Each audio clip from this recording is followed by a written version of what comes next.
Dans cette vidéo, on va corriger le quiz de l'exercice vente trimestrielle. La première question, c'était quel est l'intérêt de présélectionner une plage de cellules avant d'effectuer la saisie? Donc là, par exemple, la plage B9, C11 est présélectionnée. Ça veut dire que si je veux faire la saisie, je vais pouvoir simplement écrire dans la première cellule et en utilisant la touche tabulation, je vais parcourir la plage qui est présélectionnée. Vous voyez, là, je continue avec tabulation et automatiquement, il est passé à la cellule suivante dans ma sélection. Donc, je pourrais comme ça, indéfiniment, continuer à parcourir. Et alors, quand on arrive à la dernière cellule, si je refais tabulation, eh bien, je repars au début. Donc, je vais tourner en boucle avec la touche tabulation dans la plage qui est présélectionnée.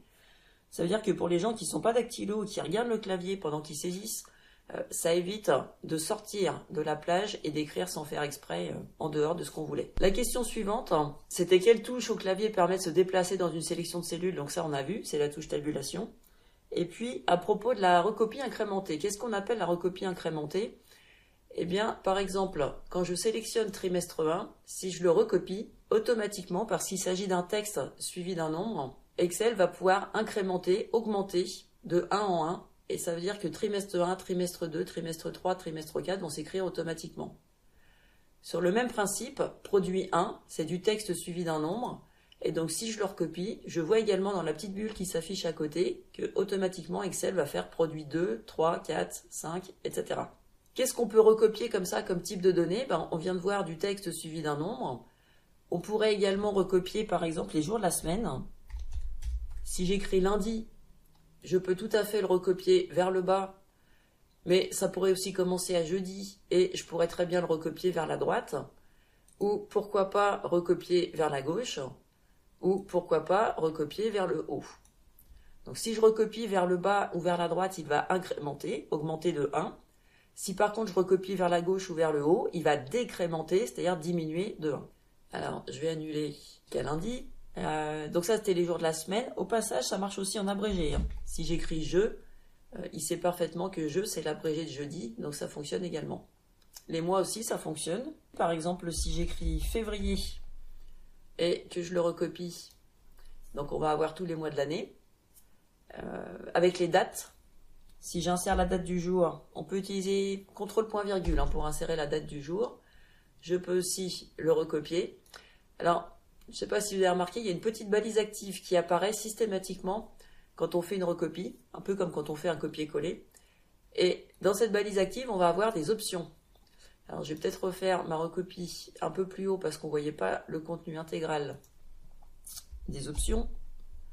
Donc, je saisis une date, je recopie, je clique sur ma balise active. Et là, on voit que j'ai le choix. J'aurais très bien pu ne recopier que les jours ouvrés. Si je me fais un planning, je bosse du lundi au vendredi. Avec les jours ouvrés, je ne vais pas avoir le samedi et le dimanche. Donc, on peut remarquer que là, il est passé directement du 27 décembre au 30. Le 28 et le 29 étant samedi-dimanche, ça compte pas. J'aurais pu lui imposer de recopier et non pas d'incrémenter. Et à ce moment-là, il met le 21 décembre partout. Donc, la petite balise active qui est ici, elle permet, après la recopie, de corriger la façon dont elle s'est faite. Imaginons que j'écrive 5 et que je le recopie. Par défaut, il ne va pas l'incrémenter, mais je peux très bien lui dire que moi, ce que je voulais, c'était incrémenter une série. Je vais revenir juste un petit peu sur les types de données qu'on peut recopier, puisqu'on a vu qu'on pouvait recopier donc des textes suivis d'un nombre. On peut recopier des nombres, on peut recopier des jours de la semaine, des mois, des dates, et on peut aussi lui demander d'incrémenter par rapport à un modèle. Là, par exemple, dans l'exercice, on avait les données qui étaient saisies, 50-51, sur la ligne en dessous 60-65, sur la ligne en dessous 40-42. Eh bien, si je recopie ma plage de cellules, on voit que Excel a pris comme modèle de 50 à 51, on a augmenté de 1, donc il continue à incrémenter de 1. Alors que sur la ligne en dessous, on avait augmenté de 5 entre 60 et 65, donc il incrémente de 5, 70, 75, etc.